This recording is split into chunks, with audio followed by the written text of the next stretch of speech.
we have been repeatedly discussing optometry and access to optometric eye care. I have a letter that was sent to me today, and today I was proud to give a member statement about saving eye care in Ontario, but this letter arrived after I gave that, so I wanted to share this.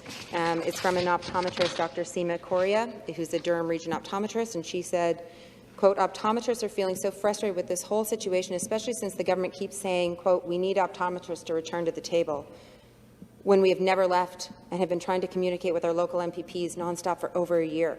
Our patients are suffering and it's breaking our hearts. I'm in disbelief that almost 2 months into this, the government is willing to sit back and let people just not have access to essential eye care.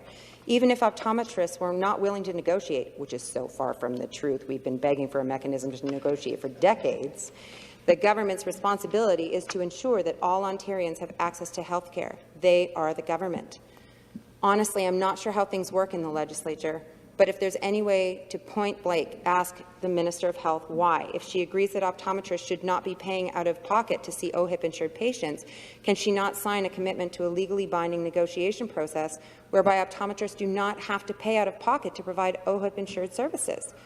This simple action would end service withdrawal. With a commitment that is legally binding, optometrists would be able to trust that a resolution would be determined." As she said, their words without a commitment don't hold any weight with optometrists. Also, we just want someone to call out Minister of Health, the MPP from Eglinton Lawrence, and the Premier, and anyone else who tries to say that optometrists are not returning to the table, with a statement that acknowledges that optometrists are ready, willing, and able to negotiate, but mediation is not the only way that this can happen. Speaker, I'm glad to bring her voice to this legislature, but I'm going to connect it to this bill that is about supporting people and businesses.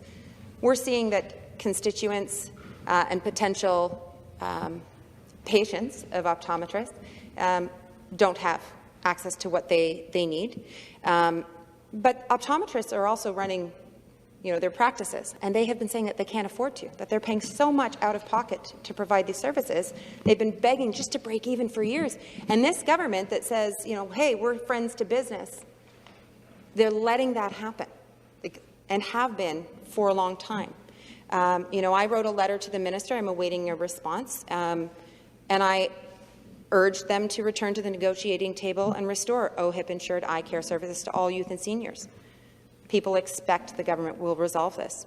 And we have all spoken about people with diabetes and on ODSP, seniors who can't get their driver's licenses in order to maintain their, or can't get appointments to have their eyes checked. Just such a mess that they're losing their independence as a result.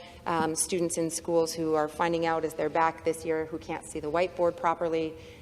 Oh well, they're out of luck.